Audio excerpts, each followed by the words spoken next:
Hello everyone, welcome back in Birla open mind international school Darbhanga. हम लोग दो चैप्टर का रिवीजन कर चुके थे, केमिकल रिएक्शंस एंड इक्वेशंस, और मेटल एंड नॉन मेटल अभी हम लोग पढ़ेंगे। एसिड बेस एंड सॉल्ट भी आपका रिवीजन हो चुका था। जो लोग वीडियो नहीं देखे थे, इसी चैनल पे आप वीडियो को देख सकते हैं, क्विक रिवीजन कर सकते हैं।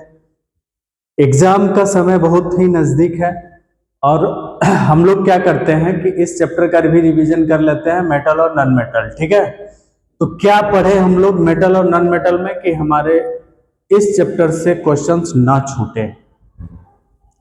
तो आइए हम लोग देखते हैं मेटल नॉन मेटल में क्या क्या हमें पढ़ना है। सबसे पहले आपको पढ़ना है physical and chemical properties of metal.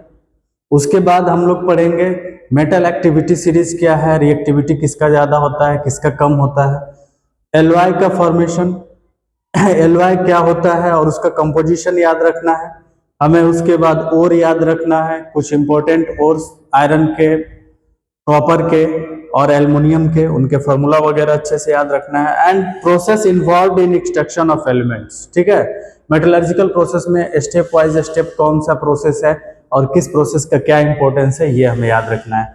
इतना आप आराम से कर लो, आपका इस चैप्टर से क्वेश्चन नहीं छूटेगा। ठीक है, तो आइए हम लोग इस चैप्टर का पहला क्वेश्चन स्टार्ट करते हैं। हमारा ये क्वेश्चन है कि most ductile metal, most ductile, ये क्या है, डक्टाइल है ना। Most ductile metal among them is, जैसा कि हम लोग जानते हैं कि मेटल्स डक्टाइल होते हैं। मेटल्स क्या होते हैं, डक्टाइल होते हैं। They all are metals, they all are metals, copper, silver, gold, iron, they all are metals, they all have ductile properties. तो पहले हम लोग डक्टाइल का मतलब समझते हैं। किसी भी मेटल को हम खींच करके उसका पतला वायर बना सकते हैं। क्या बना सकते हैं, उसका पतला वायर बना सकते हैं, काफी लंबा वायर उसका बना सकते हैं। ये मेटल के इस प्रॉपर्टीज को हम लोग कहते हैं डक्टाइल प्रॉपर्टीज। क्या कहते हैं इस प्रॉपर्टीज को, ductile properties. You know already metals are ductile, और मेटल्स की एक प्रॉपर्टीज है मैलिएबल भी होते हैं। जब इसी मेटल को हम थिन फॉइल में बदल दें, अगर थिन फॉइल में, पतले पत्थर में अगर बदल दे पीट पीट करके, तो इस प्रॉपर्टीज को कहते हैं मैलेबल या मैलेबिलिटी कहते हैं।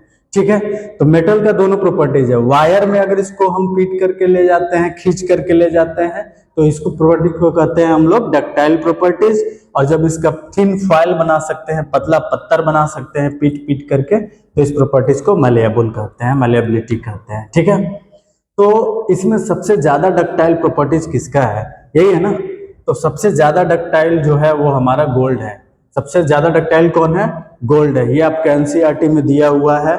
अच्छे से स्टेटमेंट को read the statement carefully from your NCERT book, आपको आंसर मिल जाएगा।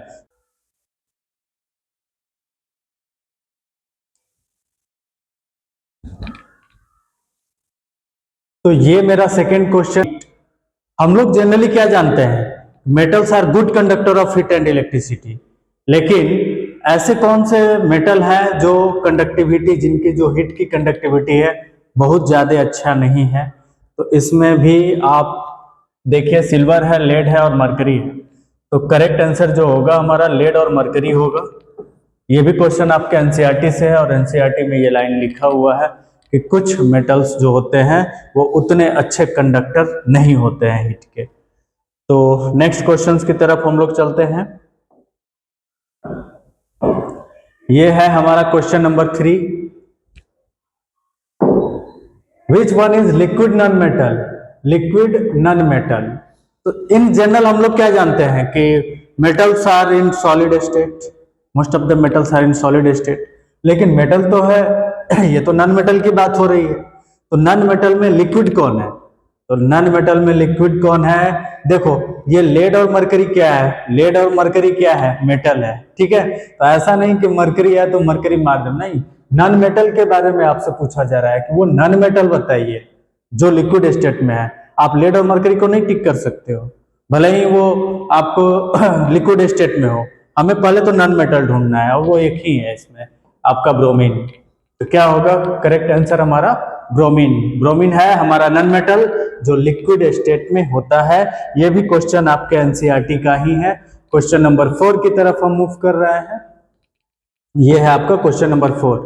Generally metals are solid at room temperature except, easy question है ना। मेटल्स जनरली क्या होते हैं, रूम टेम्परेचर पे सॉलिड फॉर्म में होते हैं। इसका एक्सेप्शन पूछा जा रहा है आपसे कि एक्सेप्शन आप बताइए, तो आप बताइए। अभी मैंने बताया ना मरकरी, तो ये हो जाएगा मरकरी। मरकरी जो होता है हमारा लिक्विड स्टेट में होता है। तो आपको एक्सेप्शन से क्वेश्चंस आते हैं। देखो मेटल नॉन मेटल तो 8th क्लास से ही शुरू हो जाता है, राइट। 7th क्लास में भी बच्चों को पढ़ा दिया जाता है। बट क्या आप 10th क्लास में हो तो आपसे सिंपल चीजें पूछी जाएंगी, वही चीजें जो 7th 6th क्लास के बच्चों से पूछा जाता है? तो आंसर है नहीं। ठीक है, तो हम लोग चलते हैं क्वेश्चन नंबर 5 की तरफ।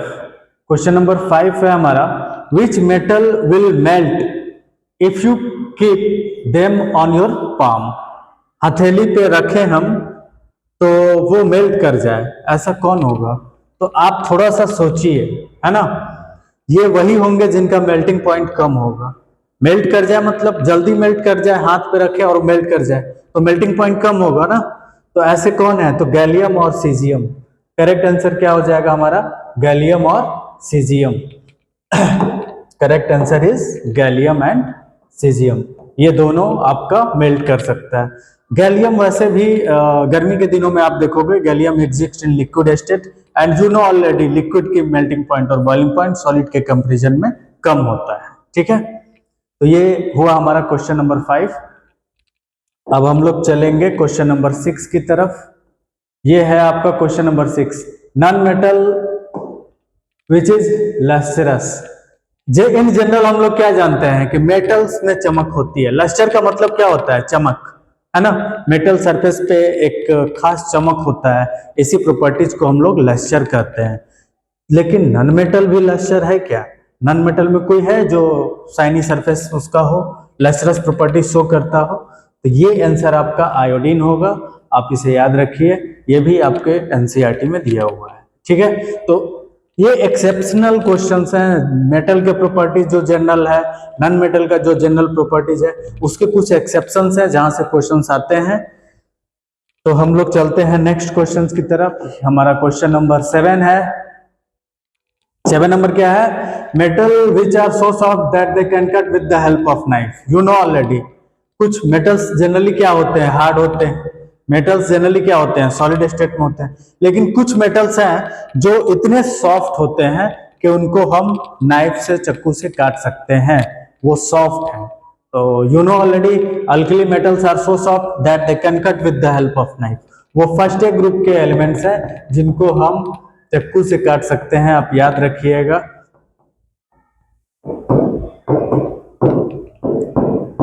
ये वो एलिमेंट्स हैं जो बहुत सॉफ्ट होते हैं और जिन्हें हम चाकू से काट सकते हैं। ठीक है, फर्स्ट ग्रुप के एलिमेंट्स तो लिथियम, सोडियम और पोटेशियम, इसमें सब आ गए।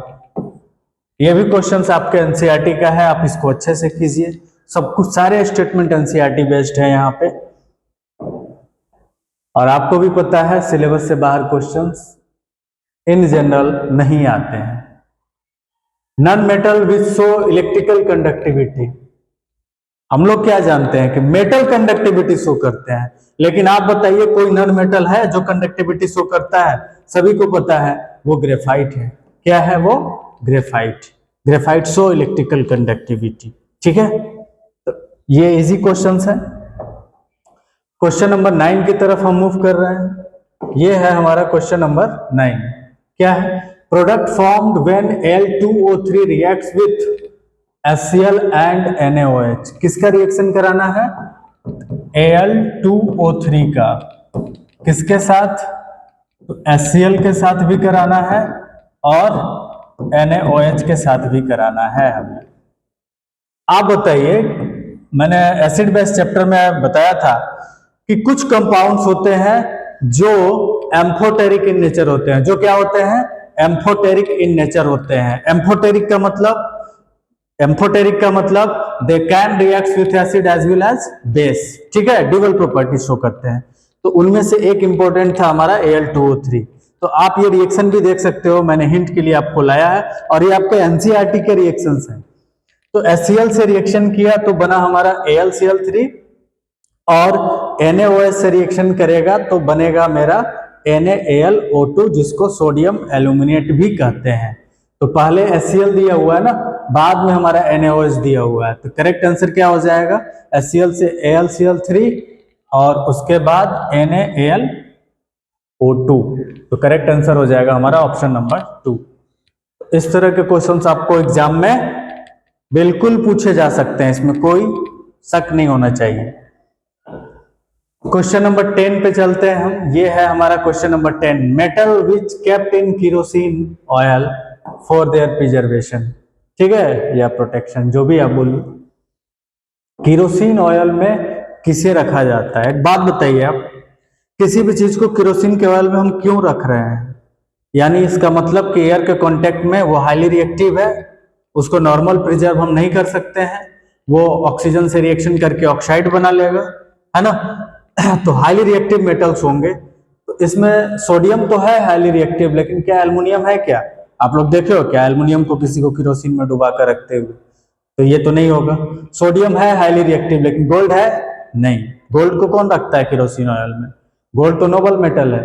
पोटेशियम है, सिल्वर को आप देखो केरोसिन ऑयल में किसी को डुबो कर रखते हुए? नहीं, ये भी नहीं होगा। हमारे पास एक ही ऑप्शन बचा, सोडियम है, पोटेशियम। ये हाईली रिएक्टिव मेटल्स होते हैं। क्या होते हैं ये? हाईली रिएक्टिव मेटल होते हैं, हाईली रिएक्टिव मेटल्स होते हैं। तो आप केरोसिन ऑयल में हाईली रिएक्टिव मेटल्स जो होते हैं उनको आप प्रिजर्व करने के लिए केरोसिन ऑयल को यूज करेंगे, ठीक है। तो ये हो गया इसका करेक्ट आंसर। नेक्स्ट क्वेश्चन है क्वेश्चन नंबर मेरा 11, ठीक है। 11 नंबर क्वेश्चन क्या कह रहा है कि least reactive metal among them is, least reactive, सबसे कम रिएक्टिव कौन है? मैंने आप लोगों को फर्स्ट चैप्टर से ही बता रहा हूं कि आप मेटल एक्टिविटी सीरीज जरूर देखिए, ठीक है। बॉटम में जो एलिमेंट्स होते हैं मेटल एक्टिविटी सीरीज में वो लिस्ट रिएक्टिव होते हैं। तो आपके सामने ये एनसीईआरटी का ही है मेटल एक्टिविटी सीरीज और इसी चैप्टर का है। आप बॉटम में किसको देख पा रहे हो? गोल्ड है ना, ये बॉटम में कौन है? Gold. Gold is least reactive, यहां लिखा भी हुआ है गोल्ड इज लिस्ट रिएक्टिव, तो करेक्ट आंसर हो जाएगा हमारा गोल्ड। इस तरह से हम लोग जल्दी एक क्विक रिवीजन करते जाएंगे।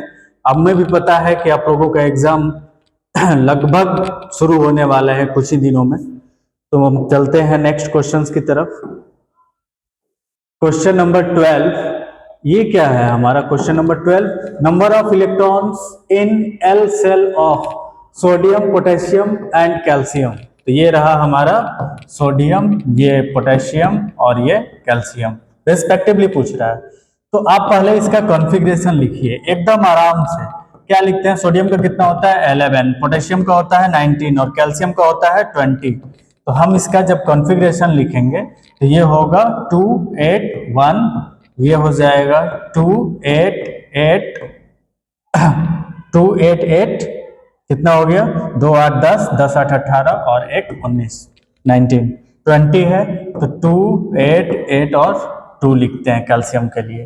फर्स्ट सेल इसको कहते हैं के, इसको कहते हैं एल और इसको कहते हैं के L M, K L M, और ये हो गया हमारा N shell, K L M और ये एन सेल हो गया। क्या पूछा जा रहा है? एल सेल में। तो एल सेल में कौन कौन से आ जाएंगे? अब देखिए एल सेल में यहाँ 8 है, यहाँ 8 है और यहाँ 8 है, यानी सबके पास 8 इलेक्ट्रॉन्स है। 8 8 8, करेक्ट आंसर इज 3। अब ये भी आपके एनसीईआरटी में दे रखा है डायग्राम में किसके सेल में कितने इलेक्ट्रॉन्स हैं, तो आप इन क्वेश्चंस को इग्नोर नहीं कर सकते हैं, ठीक है। तो नेक्स्ट क्वेश्चंस की तरफ, ये क्वेश्चन इजी था, नेक्स्ट क्वेश्चंस की तरफ हम चल रहे हैं। आपके सामने ये है हमारा नेक्स्ट क्वेश्चन, ठीक है। Metal which have no electron in its N shell, ठीक, सेम टाइप का क्वेश्चन। एन सेल में इलेक्ट्रॉन नहीं है, क्या क्या है? सोडियम है, मैग्नीशियम है और क्या है हमारा? कैल्शियम है। हम चेक करेंगे, सोडियम 11, मैग्नीशियम 12 और कैल्शियम 20 होता है। इलेक्ट्रॉनिक कॉन्फ़िगरेशन लिखेंगे, हम इस तुरंत आंसर तक पहुंच जाएंगे।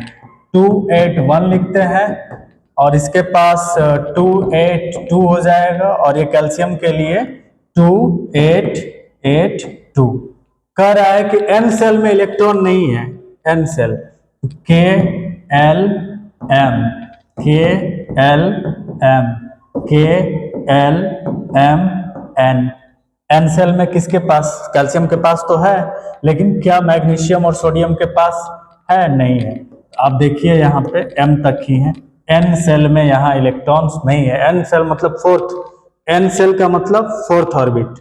आप ऐसे भी समझ सकते हो, ये न्यूक्लियस है तो ये first, second, third and fourth orbit closer to the nucleus will be considered as first orbit. तो ये हो गया हमारा K L M N. N shell में इलेक्ट्रॉन्स नहीं है, कहां पे? सोडियम और मैग्नीशियम।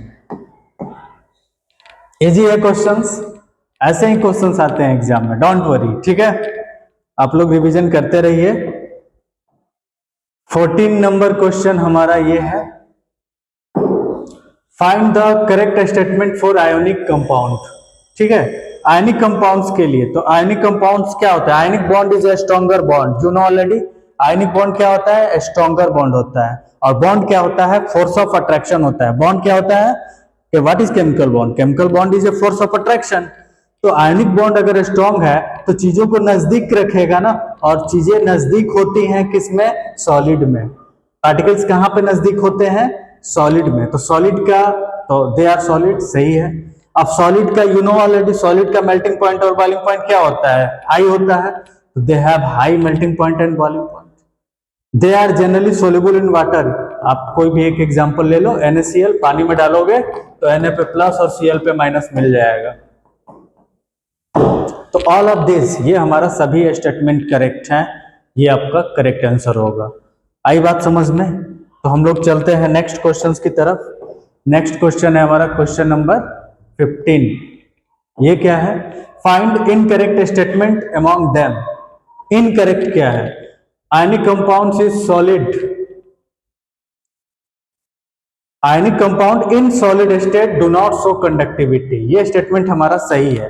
कंडक्टिविटी के लिए मैं आपको बता दे रहा हूं, कंडक्टिविटी के लिए, इलेक्ट्रिकल कंडक्टिविटी की बात हो रही है, या तो हमारे पास फ्री इलेक्ट्रॉन्स हो और या तो हमारे पास फ्री आयंस हो, चाहे केटायन या anion, both are responsible for conductivity.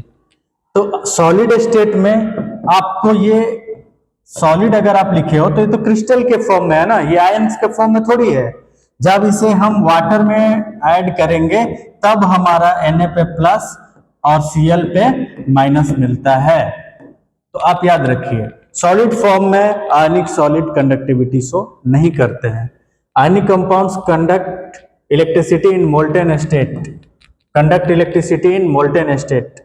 Yes, ये सही है। फर्स्ट भी हमारा सही है। थर्ड क्या है? Ionic bond mainly form between two non metallic atoms. ये हमारा स्टेटमेंट गलत है। टू नॉन मेटेलिक नहीं, एक मेटल और एक नॉन मेटल होना चाहिए। जैसे एक आयनिक कंपाउंड है NaCl, तो sodium is metal and chlorine is non metal, you know already, non metal.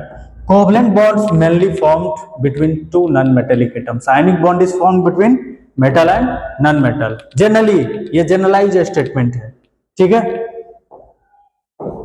तो क्वेश्चन नंबर 16 के ऊपर देखते हैं हम लोग।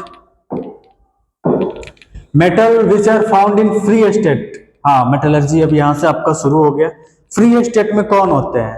यानी कि कंबाइंड फॉर्म में नहीं होते हैं। तो आप जरा बताइए, कंबाइंड फॉर्म में कौन आएंगे? जो रिएक्टिव होंगे वही किसी से कॉम्बिनेशन करेंगे ना। तो जो कम रिएक्टिव होते हैं वो फ्री स्टेट में होते हैं। And you know already come reactive कौन है? सिल्वर, गोल्ड और प्लेटिनम। फर्दर आप जा सकते हो, मेटल एक्टिविटी सीरीज में आप इन्हें देख सकते हो। तो ये वो मेटल्स हैं जो फ्री स्टेट में मिलते हैं, सिल्वर, गोल्ड और प्लेटिनम, राइट। क्वेश्चन को करने का मीनिंग समझना चाहिए हमें कि क्वेश्चन है हमारा metals which are found in free state. Free state में कौन मिलेगा जो किसी से रिएक्शन ना करे? किसी से रिएक्शन कौन है जो लिस्ट रिएक्टिव होगा? लिस्ट रिएक्टिव कौन है? मेटल एक्टिविटी सीरीज में आप देखिए आराम से, सिल्वर, गोल्ड और प्लेटिनम आपको आंसर मिल जाएंगे, ठीक है। तो क्वेश्चन नंबर 17 की तरफ हम लोग चलते हैं। ये रहा हमारा question number 17। Correct step involve during the extraction of metals from sulphide ore. सबसे पहले इस क्वेश्चन को करने के लिए आपको फ्लो डायग्राम भी NCERT में दिया गया है। तो आप बताइए सबसे पहले कौन सा प्रोसेस करते हैं? और कौन सा है? सल्फाइड और है, ये भी याद रखिए। और कौन सा है? सल्फाइड और है। तो सबसे लास्ट में देखिए, अब प्यूरिफिकेशन तो सब में दिया हुआ है लास्ट में, तो क्या प्यूरिफिकेशन पे हमारा आंसर जाएगा? नहीं, सबसे लास्ट में हमारा प्यूरिफिकेशन है। सबसे पहले कौन होता है? कंसंट्रेशन।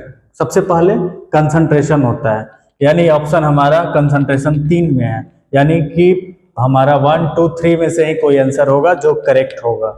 अगला प्रोसेस है कंसंट्रेशन के बाद कैल्सिनेशन है, यहाँ रिडक्शन है और यहाँ रोस्टिंग है। ठीक है, तो कंसंट्रेशन के बाद हम लोग रोस्टिंग करते हैं, क्योंकि और क्या है हमारा? सल्फाइड और है।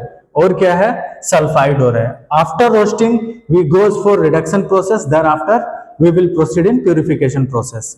तो करेक्ट आंसर हो जाएगा हमारा 3। विश्वास नहीं है तो आप देखिए, यहां पर आपके एनसीईआरटी में दिया हुआ है फ्लो डायग्राम सल्फाइड ओर के लिए। दिखा सल्फाइड ओर के लिए फ्लो डायग्राम आपका? सबसे पहले क्या है हमारा? सबसे पहले है कंसंट्रेशन। सबसे पहले क्या है? कंसंट्रेशन है। उसके बाद क्या है? रोस्टिंग है। उसके बाद क्या है? रिडक्शन है। उसके बाद क्या है? प्यूरिफिकेशन है। चाहे वो सल्फाइड और मीडियम रिएक्टिव वाले हो या फिर हाईली रिएक्टिव हो। देखो सल्फाइड और है, रोस्टिंग है, फिर उसके बाद क्या है? मेटल का डायरेक्ट रिफाइनिंग प्रोसेस है, यानी कि कंसंट्रेशन के बाद हमें कहाँ जाना है? सल्फाइड और के लिए रोस्टिंग पर जाना है। कंसंट्रेशन के बाद कहाँ जाना है? रोस्टिंग पे जाना है। आप देखिए कंसंट्रेशन के बाद कहाँ जाना है? रोस्टिंग पे। ये कंसंट्रेशन, फिर रोस्टिंग, फिर रिडक्शन, फिर प्यूरिफिकेशन। एनसीईआरटी का था ना क्वेश्चन, तो आपसे बनना चाहिए। नेक्स्ट क्वेश्चंस की तरफ हम मूव करते हैं। हमारा क्वेश्चन नंबर 18, इजी क्वेश्चन है ये भी। Which of the following is a method of concentration of sulphide ore, है ना? Method of concentration of sulphide ore. Sulphide ore के लिए हम लोग क्या करते हैं? फोर्थ फ्लोटेशन प्रोसेस करते हैं। कौन सा प्रोसेस यूज करते हैं? Fourth flotation process. देखो कंसंट्रेशन ऑफ ओर क्या होता है? इम्प्योरिटीज को, अनवांटेड इम्प्योरिटीज को हम लोग हटाने का काम करते हैं इस प्रोसेस में। सल्फाइड ओर के लिए जो प्रोसेस करते हैं वो है हमारा फोर्थ फ्लोटेशन प्रोसेस। ठीक है, तीनों ही मेथड ऑफ कंसंट्रेशन है। ग्रेविटी सेपरेशन भी, जिसको हाइड्रोलिक वॉशिंग भी हम लोग बोलते हैं, मैग्नेटिक सेपरेशन भी और फोर्थ फ्लोटेशन भी, ये तीनों हमारा मेथड ऑफ कंसंट्रेशन है। बट सल्फाइड ओर के लिए इनमें से कौन सा हम लोग यूज में लाते हैं? Fourth flotation process. याद रहेगा, ये पॉपुलर क्वेश्चन है। ये है हमारा क्वेश्चन नंबर 19। क्वेश्चन नंबर 19 क्या है? विच of the given reaction represent roasting? Roasting और कैल्सिनेशन आपको पता होना चाहिए। रोस्टिंग और क्या है? एक कैल्सिनेशन। ये आपको सब्जेक्टिव में भी आ सकता है, difference between roasting and calcination. Roasting mainly होता है सल्फाइड ओर के लिए। मेनली किसके लिए होता है? सल्फाइड ओर के लिए। और कैल्सिनेशन मेनली हमारा कार्बोनेट ओर के लिए होता है। तो पहला चीज ये, रोस्टिंग ऑक्सीजन के प्रेजेंस में होता है, कैल्सिनेशन ऑक्सीजन के प्रेजेंस में नहीं होता है। ये कट किया हुआ नहीं होता है। रोस्टिंग, दोनों का पर्पस क्या है? दोनों का पर्पस एक ही है कि मेटल का ऑक्साइड यहां भी आपको मिलेगा और मेटल का ऑक्साइड यहां भी आपको मिलेगा, चाहे रोस्टिंग हो या कैल्सिनेशन हो। पर्पस दोनों का एक ही है कि मेटल ऑक्साइड हमें चाहिए, चाहे सल्फाइड ओर हो या कार्बोनेट ओर हो। तो ये डिफरेंस है between the roasting and calcination. तो आप रोस्टिंग में देखिए, रोस्टिंग किसके लिए होता है? सल्फाइड ओर के लिए। तो आपका ये कार्बोनेट ओर, ये तो रोस्टिंग कैल्सिनेशन है ही नहीं। ये क्या है हमारा? ये तो रिडक्शन है। ये प्रोसेस क्या है आपका? ये प्रोसेस आपका क्या है? रिडक्शन है। ये भी प्रोसेस आपका क्या है? रिडक्शन प्रोसेस है। तो ये हमारा हो गया कार्बोनेट और है, तो ये कैल्सिनेशन हो गया और रोस्टिंग हो गया हमारा फर्स्ट वाला। देखो आप, मेटल ऑक्साइड मिल गया, इसको रिडक्शन करेंगे, हमारा मेटल मिल जाएगा, फिर उसका प्यूरिफिकेशन करेंगे। ठीक है, तो इस तरह के क्वेश्चंस मेटलर्जी से आपसे पूछे जा सकते हैं। नेक्स्ट क्वेश्चन है हमारा ये, incorrect statement about electrolytic refining. Electrolytic refining, refining हम लोग किसी चीज का क्यों करते हैं? टू ऑब्टेन हाई प्यूरिटी हम प्यूरिफिकेशन के बाद रिफाइनिंग का मतलब क्या हुआ, अल्ट्रा प्योर चीज चाहिए हमें, ज्यादा से ज्यादा प्योर फॉर्म में चाहिए। तो this method is to obtain about 99.9% pure metal approx, सही है, हाई प्योरिटी मेटल हमें रिफाइनिंग से मिलता है। This process is mainly applied for copper, zinc, silver and gold, yes ये भी सही है, ये भी आपके एनसीईआरटी में दिया हुआ है। In this process metal deposited at anode, और एक दिया हुआ है in this process metal deposited at cathode. इन दोनों में से तो कोई एक ही सही होगा, इन दोनों में से तो कोई एक ही सही होगा, दोनों कैसे सही हो सकते हैं? तो आप फिर से मैं बता रहा हूं, ऐसे आंसर तो है मेटल डिपॉजिटेड एट कैथोड। आप इलेक्ट्रोलिटिक रिफाइनिंग का ये वाला डायग्राम देखिएगा, एनसीईआरटी का डायग्राम है, ठीक है, स्पष्ट दिया हुआ है, इधर आपका कैथोड है और इधर आपका एनोड है, ठीक है, यू नो कैथोड, और ये है आपका anode. You know already cathode क्या होता है, नेगेटिव होता है, एनोड क्या होता है आपका ए पॉजिटिव, बताया था ना ट्रिकली, एनोड पॉजिटिव होता है। तो कॉपर +2 इधर आता है, और यहां पर आप देखिएगा क्लोराइड आयन, ये सॉरी इलेक्ट्रॉन है, इलेक्ट्रॉन लेकर के कॉपर क्या होगा, कॉपर अगर कॉपर 2+ अगर 2 इलेक्ट्रॉन ले ले तो क्या बन जाएगा, ये प्योर कॉपर बन जाएगा ना सॉलिड फॉर्म में। तो metal deposited at cathode, cathode पे रिडक्शन होता है, कैथोड पे क्या होता है, रिडक्शन होता है, ये याद रखना। ऐसे भी यहां देखोगे ऑन पासिंग इलेक्ट्रिक करंट, यहां पर दिया हुआ है आपका pure copper deposited at cathode, pure copper deposited at cathode नीचे हमें लिखा हुआ है एनसीईआरटी में। इन चीजों को आप इग्नोर नहीं कर सकते हैं। अगर एग्जाम में आ भी गया कि एक्सप्लेन इलेक्ट्रोलिटिक रिफाइनिंग, ठीक है, तो इलेक्ट्रोलिटिक रिफाइनिंग क्या है, ये सारी चीजें आपको पता होना चाहिए। कैथोड किससे बना होता है, एनोड किससे बना होता है, मेटल कहाँ डिपॉजिट होता है, ठीक है। तो क्वेश्चन नंबर 21, मैच करना है हमें, मैच द फॉलोइंग। इस तरह के क्वेश्चन सबसे इजी होते हैं क्योंकि कॉइन्स मेटल, सिक्के किसके बनते हैं आप बताओ, सिक्का बनने के लिए पहले से कॉपर, सिल्वर, गोल्ड, इन्हें हम लोग कॉपर, सिल्वर, गोल्ड को क्या बोलते हैं, कॉइन्स एलिमेंट्स, इनके सिक्के बनाए जाते हैं बहुत पुराने समय से। तो 4 का तो हो गया हमारा ए, 4 का ए कहाँ कहाँ पे है, 4 का ए यहाँ है, 4 का ए हमारा एक यहाँ पे है ऑप्शन में, 4 का ए और कहीं है यहाँ पे है। तो हमें कॉइन्स एलिमेंट्स एक ऑप्शन से हम पकड़ेंगे, तो अब हमारा ऑप्शन नंबर या तो ए सही होगा या तो ऑप्शन नंबर डी सही होगा, ठीक है। ब्रास किसे कहते हैं, कॉपर प्लस जिंक को ब्रास कहते हैं, कॉपर प्लस जिंक को हम लोग ब्रास कहते हैं। तो ब्रास का हो गया 1 का डी, 1 का डी कहाँ पे है, 1 का डी यहाँ भी है और 1 का डी यहाँ भी है। मजा आ रहा है ना। अब देखते हैं हम लोग थर्ड, ब्रोंज किसे कहते हैं, ब्रोंज और सोल्डर। इसका तो ये हो गया, ब्रोंज किसे कहते हैं, तो कॉपर प्लस Sn को हम लोग ब्रोंज कहते हैं, कॉपर प्लस Sn, यानी कि 2 का हो गया हमारा C, तो 2 का C यहाँ पे है, वहां पे 2 का B है, तो हमारा करेक्ट आंसर ये हो गया, सोल्डर Pb प्लस Sn को कहते हैं। इस तरह से हमें क्वेश्चंस करना है, कैसे अटेम्प्ट लेना है, कैसे चीजों को आंसर तक अचानक नहीं, आप स्टेप वाइज आगे बढ़िए, आंसर तक आसानी से पहुंच जाएंगे, ठीक है, घबराना बिल्कुल नहीं है। ये भी एक मैचिंग टाइप का क्वेश्चन है।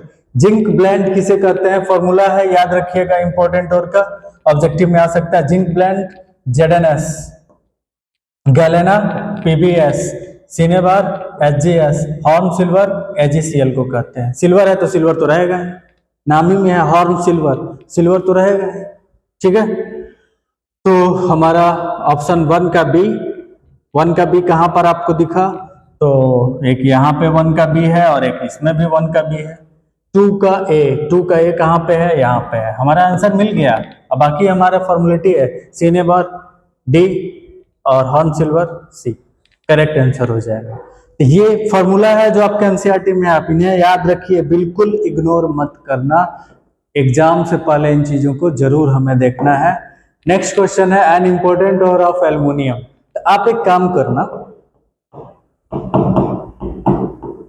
एल्युमिनियम, कॉपर और आयरन, एल्युमिनियम, कॉपर और आयरन मेरे तरफ से आप एक काम करना, एल्युमिनियम, कॉपर और आयरन का एटलीस्ट दो आपको इम्पोर्टेंट और याद रखना है। दो इम्पोर्टेंट और याद रखना है। किसका? एल्युमिनियम का, कॉपर का और आयरन का। दो इम्पोर्टेंट और याद रखना है। फिलहाल एल्युमिनियम की बात हो रही है। हेमेटाइट और हेमेटाइट मैग्नेटाइट आयरन के होते हैं। हॉर्न सिल्वर तो सिल्वर का हो गया। बॉक्साइट Al2O3 होता है ना, Al।